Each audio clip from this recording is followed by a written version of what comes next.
Tuesday, Plus Sports and Plus TV Africa. My name is Wally Scott. Welcome on the show. Mukail, kind of like a fun day today, yeah? It does feel like that. Yeah, it does feel like it. Okay. Welcome on the show. Host Cameroon cemented top spot in Group A at the African Cup of Nations following a 1-1 draw with Cape Verde. The indomitable Lions took the lead when a captain, Vincent Abubakar, drilled home his 5th goal of the tournament after 39 minutes. Cape Verde equalized 8 minutes after the break as half-time substitute Gary Rodriguez stylishly flicked home. Abubakar should have won it midway through the second half, only to blaze over the bar with a goal gripping, now unbeaten in their capital since 1988. The result means Cameroon will remain in stronghold Yaoundé for their last 16 tie against the third-place side from Group C, D, or E on Monday, 24th January. Okay, now Abubakar, well, right now is the highest goal scorer at the tournament so far with 5 goals. And they've not been beaten in that stadium since 1988, which leaves them in Yaoundé. They remain there. So they could meet even someone from Group D, which is our group. Obviously, right now, the Cameroonians must be enjoying a wonderful tournament. Their team has qualified, has secured qualification.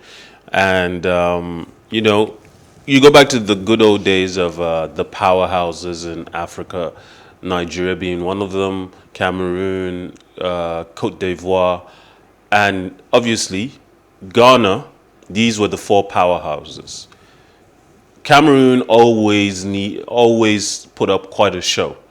And this year, for the first time in a long time, they're getting to host a tournament that really showcases African football at its height. No matter what's going on the ground in Limbe, this is an opportunity for the Cameroonians to express themselves and have a festival of sorts. Going with the kind of a disarray in the country, this is an opportunity to, you know, kick back and just have fun, distract themselves with some wonderful football. And they're putting on quite a show. I mean, 1-1 is, it doesn't seem like a lot, but qualification is what matters. But let me look at something that I've noticed, and that really tickles my fancy, makes me very happy. When this CAF thing started and Gianni Infantino started saying things like, I want smaller countries, with due respect, smaller countries to get involved, we're like, what is he saying? But you see, we're tired of the usual suspects, Senegal, Ghana, Nigeria, South Africa, you know? And I was seeing teams like Cape Verde, keep giving big teams a run for their money. Yes. Because they've been here before, they've done that before. There's this encouragement they have. There's nothing like experience. Once you have it, once you can have it for the first time, I think the weight of what to expect there dissolves off your shoulders. And once an opportunity presents itself, then you can take a step back, appreciate that you're here once again, and play with all the freedom in the world. And freedom, playing like you have nothing to lose, is perhaps the best way to win everything. True that. And these teams, Cape Verde, for example, are proving even difficult for the likes of Cameroon. And they were proven difficult even for Nigeria during qualifications for this tournament. What went wrong, or what is going wrong with defending champions Algeria?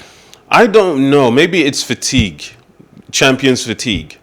It happens. Occasionally, a team is unable to go again.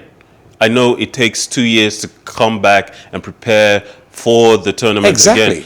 But it's not like these players are taking a break. In the last 2 years, there has been a lockdown, a pandemic that is going on, psychological issues, disarray, an inability to play international football with enough consistency to really say, yes, we're still at the top. Because when you want to go again, you have to increase intensity. At the time they won, right after it, the lockdown happened and intensity dropped. Now, I know for one that there are no Arsenal fans on duty right now. Onoja doesn't have a football club. Omosola, I don't know our club, but it's not Arsenal. K, I don't think he has a club either. Is this the end of Pierre-Emerick Aubameyang? It's hard to say. He could go. He went to Nations Cup from a suspension. He's left again for whatever reasons. He's going back to Arsenal, where he was initially rejected. And no club, no coach that has a head on his shoulder wants to have an indisciplined player like Aubameyang.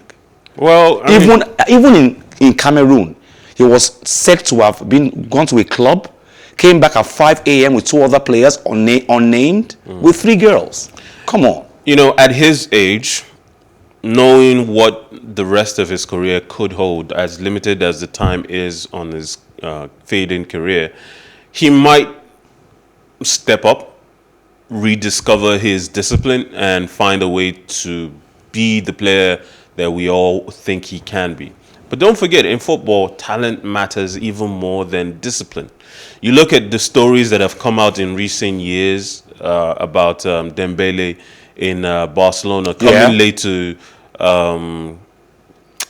to training on a regular basis, and it's not because he's going out partying. Partying is one thing. I mean, a lot of players partied in the days of John Terry, Frank Lampard. The English team used to go out, and we've seen stories recently of the kind of things they got up to, but they still showed up the next day bright and early for training. So you can do anything reckless at midnight, but if you still make it to training regularly, you make it to work, and work. All is forgiven. No one cares about your personal life, which means, and for someone like Dembele who plays FIFA or games overnight and then comes late to training the next day, you can do anything, and anything can keep you from training, and anything can show you're indisciplined. And yet, Barcelona are fighting tooth and nail to keep him. And teams like Man United in the past have tried to bring him in. Even Chelsea in the last window in summer, and even perhaps this winter window, there are talks of Chelsea wanting to take advantage of the fact that his contract is running out. Yeah. So talent matters almost more than discipline. Every team, every manager probably feels like, with the right circumstances. Look at the Balotelli situation in Manchester City. That's a sad case. Let's look at today's fixtures in the African Cup of Nations taking place in Cameroon. Just got a message from Victor right now, and he says he's apologizing for not making it on the show today, that he has an 11 a.m. flight to Garoua. Okay. So he's going to be in Garoua later today. So we're going to get, I think, on-the-spot news from the Super Eagles camp from tomorrow. Okay. Good news. So we have the fixtures for the African Cup of Nations. Matches to be played. We know Malawi will take in Senegal. I don't know what to expect from that. Well, Senegal have not been, for me, fantastic. They were the main team that everybody was saying, Senegal can actually have a fantastic team. They can make it happen. At this point, I feel like Nigeria has walked into a tournament, just like Leicester did that season when they carried the trophy. You know, it wasn't that Leicester was so out and out, blowing teams out of the water. Right now, you have to play like a Manchester City, beating teams 3-0, 4-0. Even the 1-0 games, you dominate for you to be champion. But in that season that Leicester won, they walked into an open field. Big teams, all the top 4 teams were dropping points left and right. There was so much inconsistency. And I think any team that's going to win this tournament this year will do so because of the inconsistencies of other teams that are expected to perform. Well, let's look at Zimbabwe versus Guinea. That might not be a very big match for us to watch, but let's look at Gabon without Pierre-Emerick Aubameyang taking on almighty Morocco. Well, no Aubameyang, but I think Gabon could definitely win that match against even Morocco. The North Africans are not all the way there this time. Yeah, yes. I was wondering. Algeria is not doing so well. Morocco is not doing so well. Egypt is not doing so well. So we're not seeing a lot of goals in this tournament, but perhaps that's a hallmark of African football in general. But, you know, in recent times with all the technical prowess of African players on the European continent, we do believe that there's more room, more leeway for expression of individual talents. And Africa certainly thrives. African football certainly thrives on individual talent. But even the likes of Mo Salah is only on 1 goal so far. It's a tournament. You're not going to expect the same numbers as a marathon Liverpool, event yeah. like the Premier League or any league in general. Yes, where he has Alexander-Arnold getting the ball, where he has Sadio Mane beside him. And, But at the same time, you still expect a lot from these North Africans. And maybe they will pick up in the next round. Maybe the next game or in the quarterfinals, we'll start seeing more if they make it. If they make it, whatever North African countries are left by the quarterfinal stage, maybe we'll start seeing more of the identity of football that we've known them to be capable. I don't know if I have this yet, but there was the FIFA Awards yesterday, and we've said it consistently on this show. We are tired of The same old suspect. Ronaldo. We're tired of Lionel Messi. I know, and Lewandowski won the Dubai Awards recently. Now he's won the FIFA Awards. And you can undoubtedly say, as far as last year is concerned, pre-COVID, post-COVID, Lewandowski has been fantastic. Like red wine, he has gotten only better with age. Obviously, the kinds of numbers that the likes of Messi and Ronaldo set in their prime have made it impossible for anyone in the past to really sniff. But Lewandowski is such a different kind of striker. He's the perfect number 9 that teams from eras past have always wanted to have. True that. Big, strong, capable, fast, Tall. able to deliver intricate passes to on-running midfielders who are breaking the line. And crawling closely. I don't want to call Erling Haaland, he's an alien. Crawling closely to Lewandowski is Kylian Mbappe. Everybody thought it would have been a Neymar on the shelf these days, but he's not there. And Kylian Mbappe is just gradually crawling up against Lewandowski. I think, unlike Ronaldinho, when he was, stepping up and all the hype, all the praise, I think for those who got to watch him in his early days, it was clear Ronaldinho was something special. True. He could go off. Unfortunately, for me, Neymar has always been a sideshow attraction.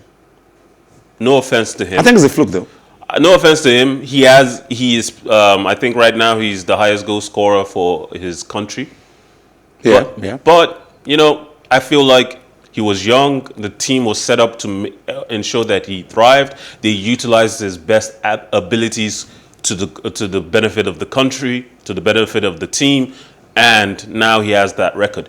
But on the world stage, in club football, which is where you play most of your football, Neymar has never carried a team from the beginning of the season to the end of the season. Bayern Munich's Polish striker Robert Lewandowski won the FIFA Best Men's Player Award for 2021 with Barcelona's Spanish midfielder Alexia Putellas winning the FIFA Best Women's Player prize in Monday's ceremony. Now, the prolific Lewandowski won the award for the second straight year after a season in which he beat Gerd Muller's 49-year-old record of 40 goals in a single Bundesliga campaign. 27-year-old Putellas was at the heart of the Barcelona women's team, which won the Spanish League and at the UEFA Champions League. Chelsea won both the awards for Best Coach, with Thomas Tuchel winning the men's award and Emma Hayes named the Best Women's Coach. Tuchel had guided Chelsea to the Champions League title after taking over the club in January, while Hayes won the Women's Super League, FA Cup and League Cup treble in England. Portugal's Cristiano Ronaldo was also honored for breaking the record for international goals. The playmaker currently scores goals with Portugal. Who is the winner of... So this is what I do. Cristiano Ronaldo. And he just said it himself. He says, they've asked me, how long am I going to play for? And he said, I don't know. Really doesn't know. What we were talking about Neymar, and it bears mentioning that Ronaldo and Messi's consistency as fit athletes, never really having injuries that keep them out for 2 months or even a month at a time, and certainly no injuries that send them off for surgeries, keeps them out for the rest of the season, has been a significant reason why they've been so successful. And any player, including Lewandowski, who wants to live up to those high expectations, scoring 40 goals for the first time in 49 years in the Bundesliga. Ronaldo and Messi have broken those records left and right. Like he's going Back and forth, back and forth. So it's impressive, obviously, because the Bundesliga is obviously not the Spanish league, just like it's not the Italian or the English Premier League. The English Premier League. But still, you know, it bears mentioning that consistency is the only level that by which we can judge who the greatest, who the best is in any. Okay, like we were saying in the hood, Omoton Solowo, you know, like in English, it means that's the guy we're talking about right now. He's the man. Now let's take a look at the evolution of Bundesliga star Robert Lewandowski from his time at Dortmund to reaching his very best at Bayern Munich. 33-year-old Poland striker picked up the award for 2021 Best of FIFA Men's Player of the Year, adding to his growing number of accolades. Now, Lewandowski broke 2 records of the late great Gerd Müller, scoring the most Bundesliga goals in a single season and a calendar year. Love it or leave him, he has become a legend already, Robert Lewandowski. Quickly before we go on the show, Mikhail, Novak Djokovic finally arrives Belgrade. He's been deported, extradited from Australia. Now, the world is saying that the next big thing to look to at the Open right now is Daniel Medvedev. Yes, obviously there are a lot of good. Are we looking at rankings or technical abilities now? I think technical ability, you have to say Medvedev is right up there. I mean, technically, he's just as good as Djokovic, I think, personally. Obviously, Federer's best days are behind him. I think no one has ever been as technically gifted as Federer. But at this current time, with age and time not on the side of the likes of Djokovic and Nadal, and the very fact that Djokovic might miss the French Open. No doubt. Medvedev, this might be the time to shine. Yes. Okay. Now, thank you, Mikhail. Thank you very much, Mr. Onoja. Thank you very much, Kay. Thank you very much, Mayowa. Omotola, thank you. You've always got my back. Okay, thank you very much, Yi.